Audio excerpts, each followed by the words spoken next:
Well, greetings everyone. This is Kazi Maliha from University of Liberal Arts, Bangladesh. Today I would like to represent my research proposal titled Investigating Lingualism Theory and Humanistic Principles in Online English Language Education. Let's move to the introduction on abstract. So basically this research study will explore how humanistic ideas and lingualism theory can enhance inclusivity, self-expression, and cultural communication in online English language education. So it actually focus on the humanistic ideas, set of humanistic principles, let's say cultural awareness, and then liberalism, equity, quality education, and the cultural equalism. Okay, and the keywords are lingualism theory. That means it will delve into the elaborated version of the whole lingualism theory, how it impact on the student psychology and also educators, and how it increase the liberalism in cultural activity using the particular language. Okay, and second point, that is online classroom policy. That means the strategies of an online classroom comparing to the offline classes that should be kind of different from the offline classes. And the third point, that is cultural inclusivity. So we should include all the cultural norms, festivals, and all the cultural things in a very normal way. Okay, the research goal or the mission statement is there. The first point will assess the impact of humanistic and lingualism principles on student engagement. So how to engage students very interesting in a very interesting way, or how they feel enriching when they are attending the online classes. Okay, the second point, that is promote cultural awareness and linguistic equity that I mentioned in the introductory part again. The third point, that is evaluate strategies to counteract linguistic dominance. So how the strategies can be improved against of the linguistic dominance. And the fourth point, that will outline specific academic goals by the subject. That means um, it will focus on the curriculum of online education or the online classes. Since online classes and offline classes aren't same in settings, so there should be some differences in the syllabus.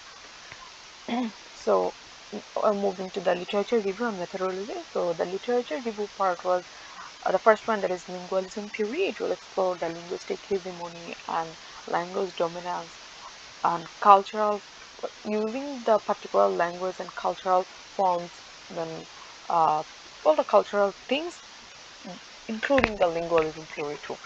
Okay, the second point, that is humanistic principles. It will focus on the empathy, self-expression, and inclusivity, uh, cultural communication, and then flexibility, and then confidence, and then like the liberalism, equalism.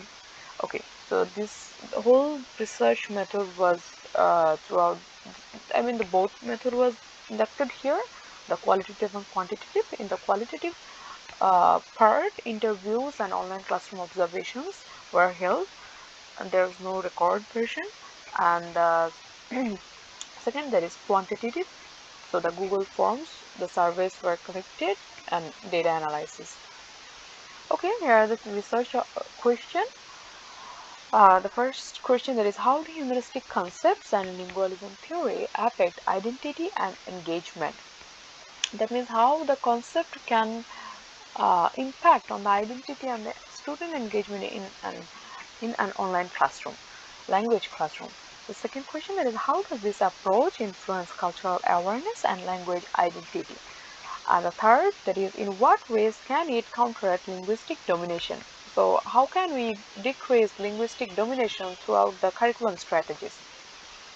Also, the practicalities and expected outcomes. The whole research process were like conducted around within 13 weeks, and all the ethical guidelines were followed. That means the concept from the participants and like both sides, educators and students, were like permissions were connected. The participants were students and the educators in online version. So the expected outcomes, it will increase learners' confidence and inclusivity, enhance the understanding of cultural diversity, and it will improve practical strategies for TESOL practitioners or the professionals. Okay, so here's the challenge and limitation. it is not that much big. It is not like big size. There was only 13 educators and around 50 students. It was only online contact. There was no offline, and short study duration limits long-term findings. Thank you everyone. That's all about my presentation.